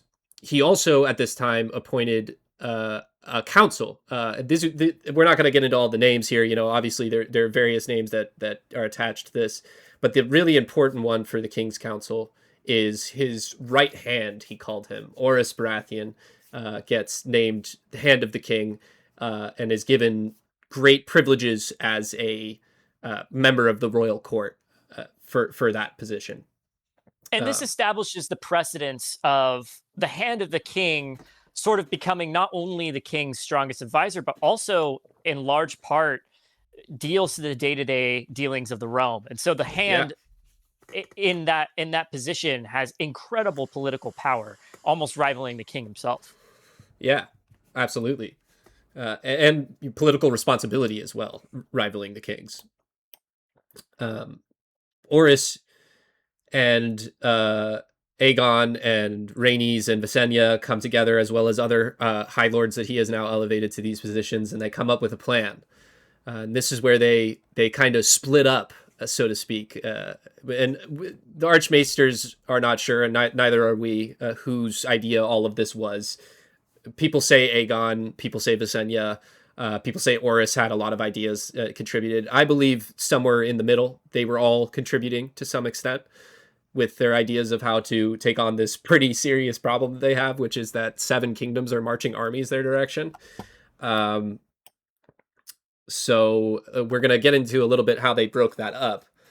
Aegon himself, we're going to talk about first, because this is a fun one. He marches north with a portion of the force that he had now gathered in the Crown Lands to face the king of the Iron Islands and the Stormland, or in the Riverlands, Harren Hoare. Harren had been gathering his armies since he got Aegon's Raven and had been planning to march south, but was instead met by a force of Aegon's that just like essentially showed up on the gates of Harrenhal. And this is a really, really great interaction. Who do you want to play? Who do you want to play, Jack? I'll play Aegon. You gonna play Aegon? Play Aegon. Yeah, dude. All right, go. Yield now, and you may remain as Lord of the Iron Islands. Yield now, and your sons will live to rule after you. I have 8,000 men outside your walls. This is as Harren. We didn't mention that as Harren the Black. What is outside my walls is of no concern to me. Those walls are strong and thick, but not so high as to keep out dragons. Dragons fly. I built in stone. Stone does not burn. When the sun sets, your line shall end. Hell yeah. Snaps for us. Yeah, so Aegon was like, hey, so like if you kneel right now, it's cool if you rule the Iron Islands and your sons will live, and we can even be allies or whatever. He's offering kind of a deal here, and Harren is arrogant. He's got this huge castle. He's got all these men in there that are ready to fight for him. He's not ready to submit, even in the face of this, outrageous force that is Balerion the Black Dread. And what happens at sunset, Archmaester Jack? Well, he turns Harrenhal into a candle, is essentially what happens. The whole night, Balerion flies around and melts the stone and turns the once great castle of Harrenhal into a pile of rubble. And King Hor and his entire line dies there. His entire army is burned alive in the halls of Harrenhal on nearly 100,000 men. And it continues to be referenced as sort of the threat of dragons. Remember Harrenhal. It's a reminder to the lords of Westeros that if they really want to, dragon lords can just burn your entire castle down. There's no hiding from them. They are the ultimate power of the world. Yeah, and it really showcases that just in one swift incident, but Aegon seems to have to keep on proving it to these guys. They're stubborn here in Westeros. But yeah, I like this little artist depiction here too. You got Harrenhal up on the hill. Yeah, and it just Hmm. shows how devastating Valerian's flame is. I mean, we're Yeah. looking at a flame that stretches out in a cone of like 60 or 70 feet. Yeah. It's incredible. Yeah. The castle melts in on itself.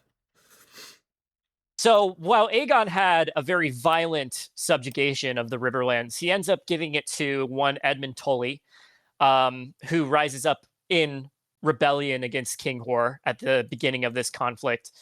And the Riverlords quickly join Aegon's forces unscathed, because a lot of them, instead of joining King Harren's forces, instead rebelled. And so were largely unblooded. So that's another, at least 10,000 men that joins Aegon's host and really sets him up for success in some of his future ventures. Yeah, it's That to really say, I think we should talk about what his sisters are up to at yeah. this Well, time. yeah. So they get to do some fun stuff as well. Visenya takes off to the northern part of, or the southern part, excuse me, of the Vale. Here, let me show that map as well. So she takes off from King's Landing with a fleet led by Daemon Velaryon. We talked about the Velaryons a little bit, but he was named Master of Ships, and is also leading this fleet for Aegon up to here, the Bay of Crabs, which is where the Vale fleet is currently gathering to strike at the various fortresses that exist in the Blackwater Bay area. What is she goes over there with them, and initially they don't use the dragon. They're trying to win the battle, just by strength of tactics. But when Daemon Velaryon is slain, his ship sinks. Visenya takes command of the fleet and hops up on Vhagar, and from Dragonback issues commands and rides forth on Vhagar and burns a bunch of the Aaron fleet. Also, the Bravoses, who we talked about a little bit from Essos, set ships to fight against the Targaryens here, and those were also burned by Yes, and Vhagar. the Targaryens were not expecting the Bravosi to show up to this conflict. They kind of taken by surprise. They were really well equipped to defeat the Vale fleet on their own, but once the number of ships vastly outnumbered their own, they lost the naval conflict pretty convincingly. Yeah, It seems the Bravosi were not too keen on Dragon Lords taking power in Westeros and wanted to make their own efforts to stop that, even if they were, as we see, feudal. right. Yeah. Rhaenys and their half brother slash friend Oris, who's the new Hand of the King, Oris Baratheon, they march south to the Stormlands to King Argilac, who is assembling a force. Um, and they meet him somewhere in this region, in this territory, if I'm remembering correctly. Do you remember exactly where? Like, there's a Not battle off the on. top of my head. I think there's a battle here. There's a battle at the Wendwater, an initial battle, and then there's like another battle like somewhere here, like maybe Bronze Gate, um, where with the reason I can't remember the name is because the battle is named actually something else, which is pretty cool.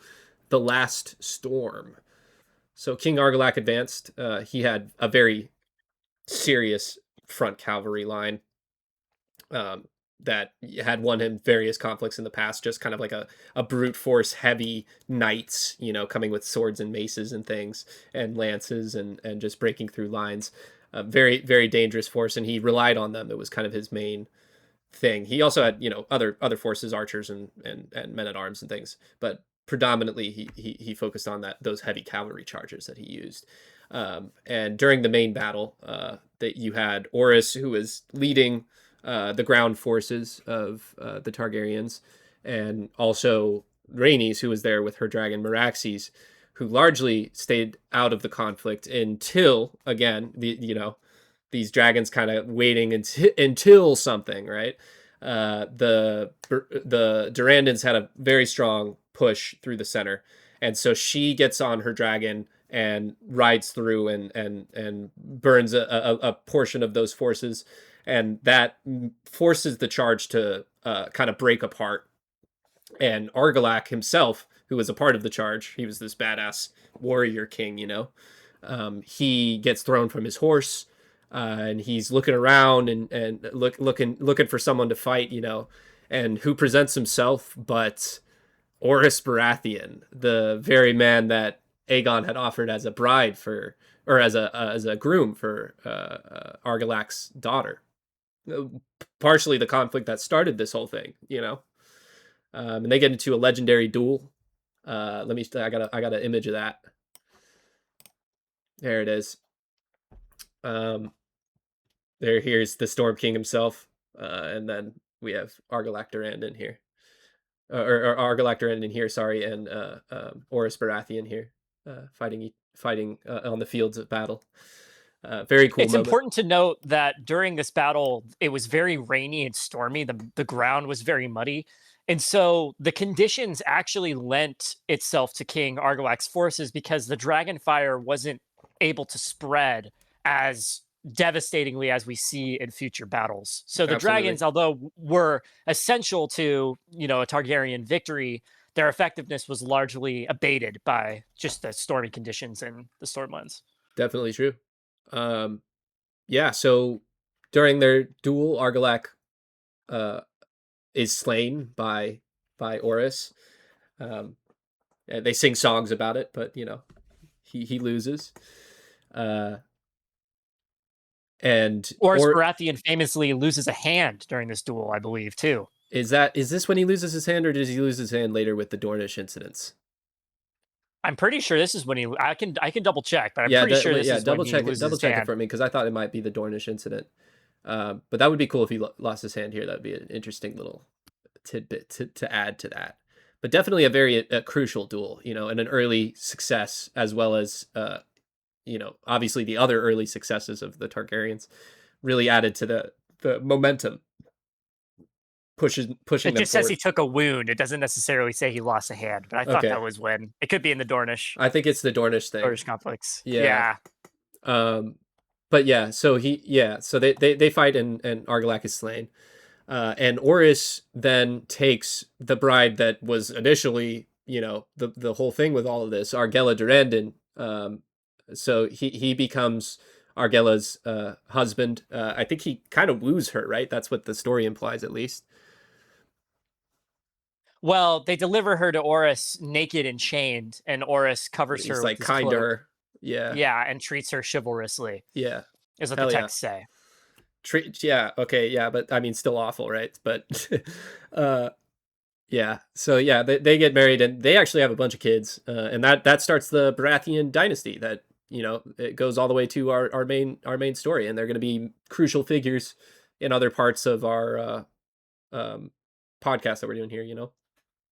It's important to note that Oris does a great job sort of ingraining himself to the Stormlands culture. He takes the stag banner of the Durandons. Yes. The words, ours is the fury, was originally the Durandon house words. So in forming House Baratheon, he does a great job assimilating into Westerosi culture. Yeah. And we'll see that a lot throughout Aegon's conquest, this effectiveness of them merging their peoples and becoming effective rulers of this place. Another important thing to note here too is that as a result of what you mentioned with the fact that it was stormy and muddy and the dragon fire wasn't as effective, a lot of the Stormlander knights and lords and things survived this particular battle, which can't be said for Harrenhal and his sons. So they were able to bend the knee I think they bent the knee to Rhaenys, I believe. And they were also able to swell the growing forces of the Targaryens in the conquest against the other kingdoms. So that's going to be kind of a through line as we talk about the conquest, is them strategically sparing certain lords that allow them to have access to the wider forces of the kingdoms that they conquer. The next kind of big thing, there's a couple minor things that happen in between these two things, but the next kind of big thing that happens is a major battle where the Kingdom of the Reach, which, as we mentioned, is this, led by the Gardeners, and the Kingdom of the Westerlands, led by the Lannisters, joined forces to try to bring down this, now rapidly expanding kingdom to their north. They bring together a very large army, the biggest army that had been seen in Westeros up until this point. 55,000 men strong, a very, very big army.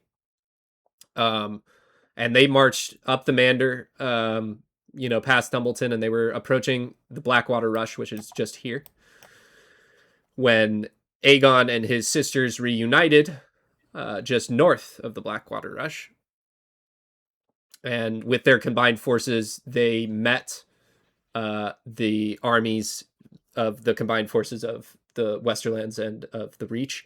And a very, very crazy thing happens where all three dragons take part in what could only be described as a massacre. The Fields of Fire. They burn the Lannister and Gardener forces, like extensively, like thousands wounded, tens of thousands wounded, thousands dead. But a really, really crazy showcasing of their ultimate power, which is these dragons. And that's all it really took. As soon as the fire spread and all of a sudden entire battalions of men were being engulfed in flames, the remaining armies routed and fled. And the king, Loren Lannister, was among those who escaped the flames. But the Gardeners, not only King Gardener, but all of his sons, are actually part of this failed charge that ends up being engulfed in the dragon flame. And the line of the Gardeners ends there at the Fields of Fire. Yeah, done, kaput. Just like House Horror. Like, they're all dead. Yeah, it's so very difficult to discuss the gravity of these kings' lines being ended. We're talking about lines that have survived thousands of years since the Age of Heroes. Yeah, Way back in mythic legend. With the Targaryens coming, we are seeing massive upheavals of established power here in Westeros. Yeah, absolutely. But also, they do keep some of the old faces around. For instance, the Lannisters. Loren Lannister does get away, as you mentioned, and he bends the knee. So the Lannisters remain in power in the Westerlands. They're no longer called kings; they're called Wardens of the West, but they are still the main power in the Westerlands. So it's kind of like both things. It's and within the Stormlands, you still have Argella Durandon, right, who's married to this new lord of the Stormlands, Oris Baratheon. So there's still some form of continuation there, and the same thing kind of happens in the Reach in a different way. When Aegon marches on Highgarden, which was the seat of House Gardener, the Gardener Kings, he is greeted there by a man. I can't remember his first name, but he's a member of House Tyrell. Harlan, maybe? Yeah, I think that's right. Harlan Tyrell, who is actually the steward of the castle. So in kind of feudal society, you have these guys who are essentially in charge of like kind of the everyday activities of a castle, and they're called stewards. And he was the steward of this castle, Highgarden, and left in control of it when the Gardeners marched north to fight Aegon. So he just surrenders it, and Aegon's like, oh, well, you already know how to run this castle, so I'm going to name you Lord of this castle and also Warden of the South. So, like, Aegon does still want some form of stability in these places, but he wants to make it clear that he's, like, gonna get the power by any means necessary. And talk about an ascension. I mean, the Tyrells are humble, low lords, Yeah. castellans to the Gardeners, this fabled, you know, line that stretches out to the age of the old kings. And all of a sudden, not only are they in charge of Highgarden and the Reach, but also in charge of Old Town once it Yeah. finally submits too. So it's a massive switch up for the Tyrells. They gain lots of power in this, and surrendering to Aegon and making the right call, and um, honestly saving the castle from doom. Yeah. Yeah. No, definitely the right call. um, yeah. So Aegon's down in Highgarden. He's just had the submission of the Tyrells, and he's planning on marching now further down to Old Town to get the final, forms of submission from the Reach, and then on to Dorne, which is a huge piece of what he's trying to conquer as well. But unfortunately, he is called back north by an approaching figure. You wanna talk about this approaching figure a little bit, Jack? Yes, Torrhen Stark marches with 30,000 men down south of the Neck in an unprecedented show of force from the north. Like I mentioned before, the north is an incredibly isolationist nation kingdom. They are not fond of muddying themselves with the politics of the south. They have a lot of their own worries. Winter, for one, is particularly harsh in the north. And for another, there's constant wildling raids getting south of the wall and threatening the northern clans, something that every king in the north is always keeping their eye on, this threat from the north. And so it's telling when he decides that now is the time that he must intervene, when Westeros is on the edge of being conquered by these foreign dragon lords. Now, Aegon and Torrhen meet at the embankment south of the Trident, and his forces, Aegon's, has now nearly tripled since his starting men with the Riverlands. Now he's up to 60,000 men, so they outnumber the North 2-1. Yeah. Torrhen hears out some plans from his generals, try to do an all-out push, retreat back to Moat Cailin, bleed them dry as they try to march north. But his half-bastard brother, Brandon Snow, Yeah, this mentions is that my he could favorite. sneak. Yeah, he could sneak over to the other side of the river and kill the three dragons while they slept with Yeah. special magical werewood arrows. He was a bold guy. Yeah, pretty awesome, Pretty pretty rad. reckless plan. Yeah. And we see a sneak peek into that actually in the main series, A Song of Ice and Fire, as Brandon Stark is having sort of some of his visions in the later end of A Dance with Dragons. Absolutely. Yeah, that's where we So get kind of this Torrhen, info. yeah, so Torrhen decides, you know what, you have double my forces, you have dragons. I cannot afford the manpower to defeat you, and winter is coming. So instead of trying to fight to keep his crown and keep the independence of the North, he bends the knee. And in reward for this, King Aegon names him Warden of the North, and the Warden of the North enjoys independence and more privileges than the other wardens and other high lordships of Westeros get. They are largely left to sort of command their own people. And it's an agreement, an alliance that stands the test of time. That as long as the Stark and Winterfell is keeping things in order in the north, and the Targaryens are in rule of the south, the realms are at peace. Yeah. Absolutely. Got a good image of it here. It's the proud King Torrhen Stark, forevermore known as the King Who Knelt. An awesome epithet, and not one made in jest. I think No. the history books look fondly on him as sort of saving his people from Yeah. ultimate Well, there's a dragon line. fire There's a and line in the death. book. Let's see if I could just pull it up really quickly. I really like it about Torrhen kneeling.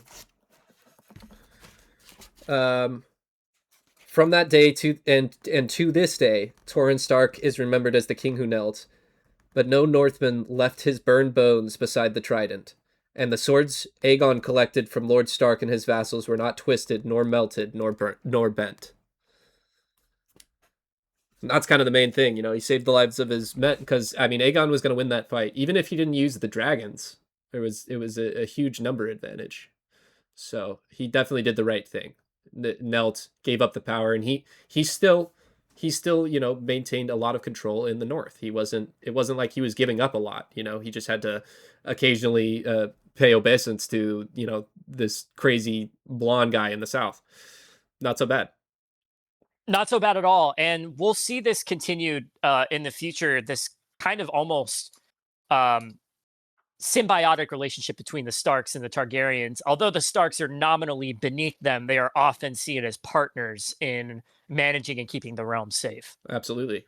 Yeah, and they often ally themselves to the Targaryens in major conflicts. They're good supporters of the Targaryens, I would say, in the early days. Starks remember their oaths. That's right. There's not a Stark that has ever broken an oath, right? Yeah. Uh, yeah. So some other stuff happens after this. He sends again. They break up a little bit and go kind of separate ways. Where's my map? Bring me my map. So they meet here. The king kneels around here, right? He sends Visenya up into the Vale, up here, and it's a pretty funny story here. I like this one. The Vale had been preparing for an assault from the Targaryen forces because they had gotten a letter, same as everyone else, from one of the ravens.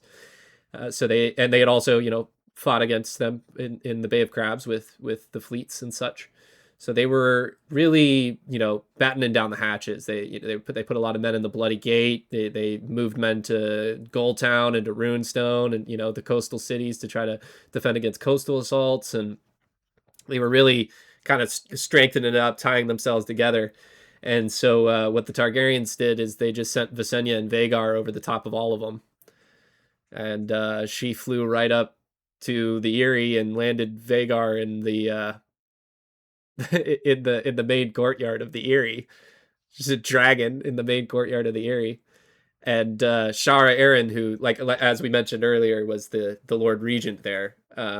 She runs out, with her knights to stand against this dragon invader, and Visenya's got little young King Ronald Aaron on her knee, and she's smiling and laughing with him, and he's smiling and laughing, and they're having a grand old time.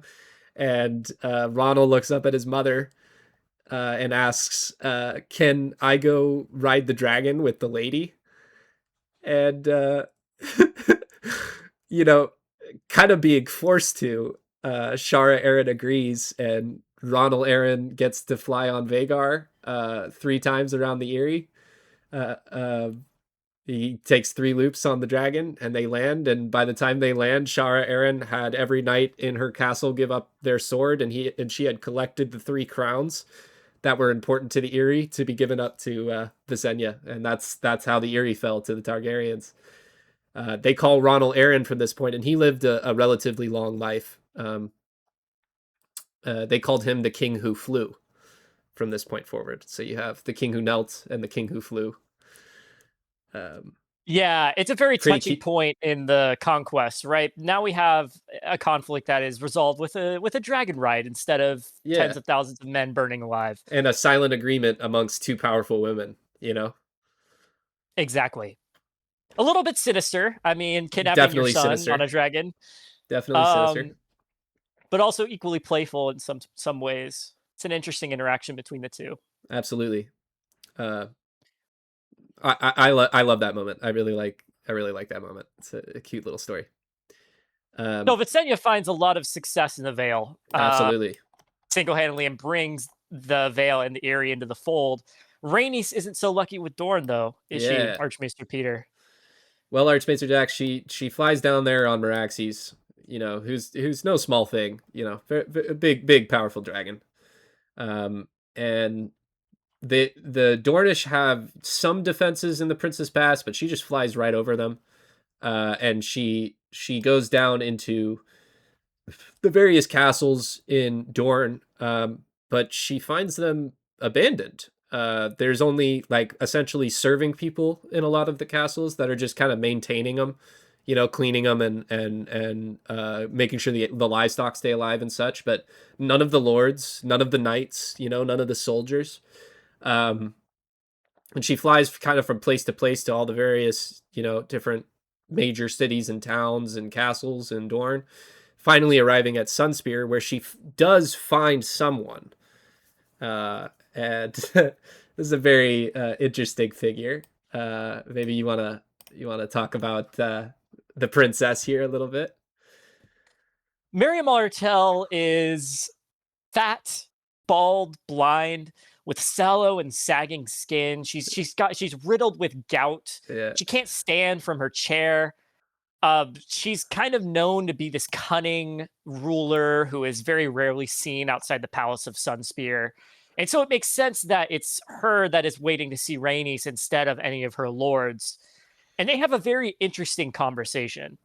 She's once been named the Yellow Toad of Dorne by the former King Argilac.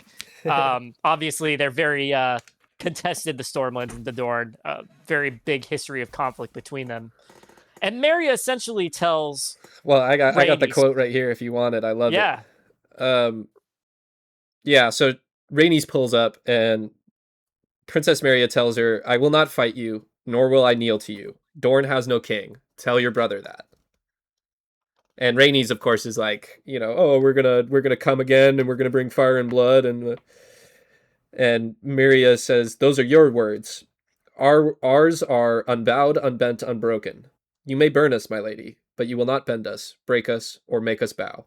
This is Dorne. You are not wanted here. Return at your peril." Pretty gnarly statement, especially after what we've just witnessed, right? We like all of those kingdoms fell to the power of the dragon, and here's this old woman, sitting in her palace alone, surrounded by no army, seemingly, claiming that she will kill the dragon lords. Very, very, very haunting. A sinister moment. You talk about the sinister moment with Visenya. This is a more sinister moment, in my opinion. The Dornish are not strangers to dragons. As I mentioned before, their heritage as the Rhoynar people, they've been in conflict with Valyrians before and have been known to slay dragons before in the past with various contraptions. And so they are not afraid of the Dragon Lords. And they know that if push comes to shove, they have their own defenses for them if they need to use them. And push will come to shove, but we're going to cover that in another episode. We're just about done here. We got only a couple more things to cover. Thanks for bearing with us. Thanks for bearing with my slowly losing voice as well. I'm sure it might be sultry to some of you out there, but it is quite painful on this end. So we do have to talk about, however, the coronation. Rather than marching straight down to Dorne to get kind of his last conquest done, Aegon chooses to bring his family together to go to Old Town once more, where he accepts the surrender. Actually, this is kind of a fun story. You want to talk about this a little bit? Yes. The Hightowers here. At this point, the Hightower, aside from Dorne, the Hightowers are the last kings of Westeros to not bow before the Targaryens. They are kings of their own right. They rule Old Town and the surrounding lands, and they've sort of haven't decided what to do yet. The High Septon and the King Hightower are sort of deliberating. The High Septon prays for like 7 days and nights and fasts himself as he figures out what to do. And they both decide that resistance against the Targaryens would be futile and only lead to more deaths. You see, the High Septon has more to contend with than just the loss of a kingdom.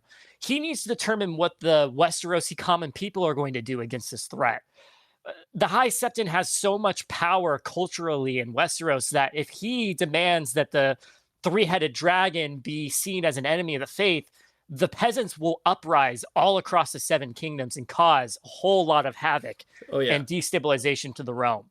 He's probably the most dangerous of Aegon's adversaries. Is that the word? Yeah, adversaries. adversaries. Yeah, Yeah, absolutely. up until this point, because he wields a power that is, you know, based in faith and uh, zealotry. So And Aegon knows this too. He yeah, knows he needs the High Septon's approval in order to be seen as a legitimate monarch to these people.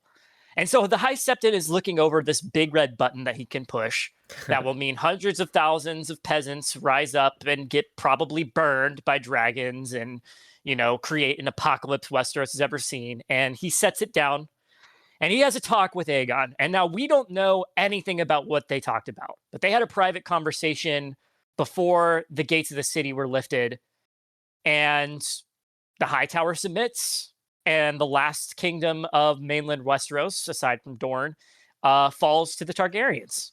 yeah, and there he is, anointed. Which there's kind of a difference between a coronation and an anointment. A coronation is like, here's your crown. An anointment is like, kind of the festivities of it. You get there's oils and things, and people pray over you, and you get special regalities and things like that, regalia. So he's kind of anointed here, as the true king of the seven kingdoms, and they do say seven kingdoms, even though Dorne, the seventh kingdom, has not submitted to him yet. They just stylize it that way because they see it almost as an inevitability that Dorne will eventually become a part of the kingdoms. Um, Again, avoids going straight into Dorne. I think perhaps wanted to accumulate a little bit more power. Uh, um, oh yeah. Oh dude, I forgot about all that stuff. We should talk about, also the fact that the conversation with the High Septon possibly laid groundwork for some of the things that made Targaryens stay in power for as long as they did. Um, they definitely laid the groundwork that the Targaryens were kind of a more elite form of humanity, that they existed, separately, closer to gods, right, than to humans. There's also possibly an early form of the doctrine of exceptionalism, which allows them to marry their siblings and things, which is looked down upon by the Faith of the Seven, discussed here in this conversation between Aegon and the High Septon. Uh, Very very important stuff that I think we should definitely be mentioning.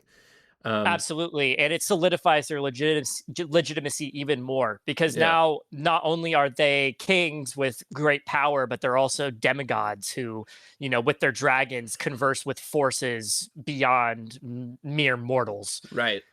That's kind of the vibe they're going for. And it makes it so rebellions are a lot harder to support Yeah, against this force. yeah. There's kind of a religious zeal. Oh, I do have some artwork of his anointment. Look at that, dude. Look at his armor. Yeah, very cool, Awesome. very cool. And here's Blackfire here too. This is one artist's rendition of Blackfire. Um, but yeah, it's a very very amazing work. Michael Cormac here, Comark. And the Valyrian steel crown that he is being crowned with, as well as the sword Blackfire, become these regalia that are kind of tied to the Iron Throne and Absolutely. the King of the Seven Kingdoms. Yeah, and they're utilized as symbols of legitimacy by various figures that we are going to discuss in the future podcasts. Um, so definitely a super important moment here, the coronation. Very quickly, just to kind of wrap things up and get us in a nice little bow, for this final episode, for this first episode.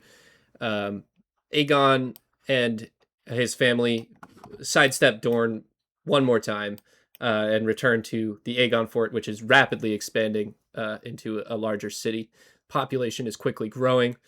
There are houses being built and roads being built and things, and he gets to work also in this time, on the Iron Throne, with all of these swords that he has gathered from the various conquests, um, bringing them together and creating that iconic throne from the TV shows and from the books and things, um, with all the swords of Aegon's enemies, melted together to create it.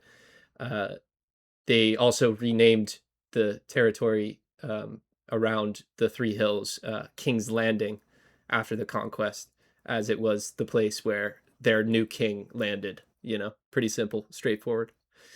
It also in this time should be mentioned he commissioned the building of the 7 gates of King's Landing. This was a huge project.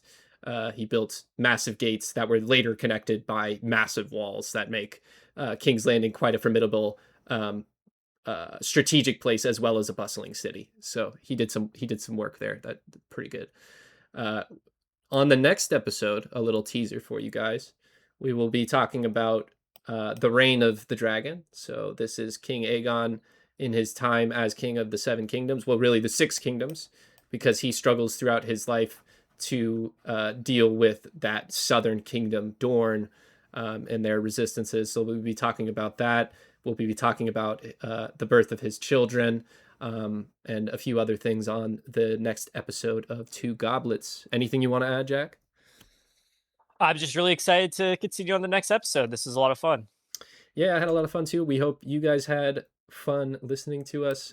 We'll be back around hopefully with voices that aren't scratchy, and we'll hopefully get back to you guys real soon. We hope you guys like it. Have a wonderful night.